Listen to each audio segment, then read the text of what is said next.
তোমার আল্লাহ রসুল বুঝি না, আমারটা দাও, অর্থাৎ আমার টাকা দাও বা আমার পাওনা পরিশোধ করে দাও, আমি আল্লাহ রসুল বুঝি না, এমন কথা যদি কেউ বলে তাহলে তার ঈমান চলে যাবে কিনা, এই বিষয়টি নিয়ে সংক্ষিপ্ত আকারে বিস্তারিত আলোচনা করার চেষ্টা করব। আমা তাওফীক ইল্লা বিল্লাহ।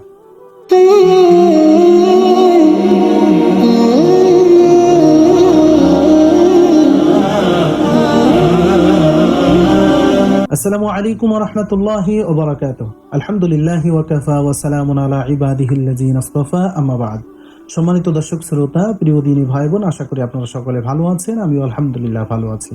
তো কোনো ব্যক্তি যদি এমন কথা বলে যে তোমার আল্লাহ রসুল বুঝি না, আমার টাকা দিয়ে দাও, বা আমারটা আমাকে দিয়ে দাও, তোমার আল্লাহ রসুল আমি বুঝি না, এমন কথা যদি কেউ আল্লাহ এবং রসুল্লাহ সাল্লাল্লাহু আলাইহি ওয়াসাল্লামকে হেয় প্রতিপন্ন করার উদ্দেশ্যে বলে থাকে, তাহলে তার ঈমান চলে যাবে, সে বেঈমান হয়ে যাবে।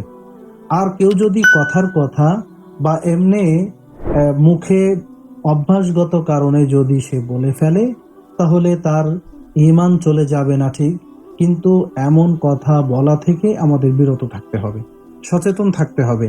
মুখে আমরা যেন এমন কথা বলে না ফেলি যে কথার দ্বারা আমাদের ঈমান চলে যাওয়ার আশঙ্কা থাকে।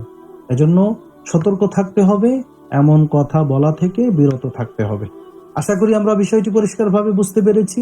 ভিডিওটি শেষ করার আগে সকলের কাছে একটি অনুরোধ, ভিডিওতে একটি লাইক এবং মন্তব্যের ঘরে আপনার গুরুত্বপূর্ণ মন্তব্য পেশ করতে পারেন। আপনার লাইক এবং কমেন্ট এই ভিডিওটি আরেকজন মুসলিম ভাই বোনের কাছে পৌঁছাতে গুরুত্বপূর্ণ ভূমিকা রাখবে ইনশাআল্লাহ। জাযাকাল্লাহু খাইরান। আসসালামু আলাইকুম ওয়া রাহমাতুল্লাহি ওয়া বারাকাতুহু।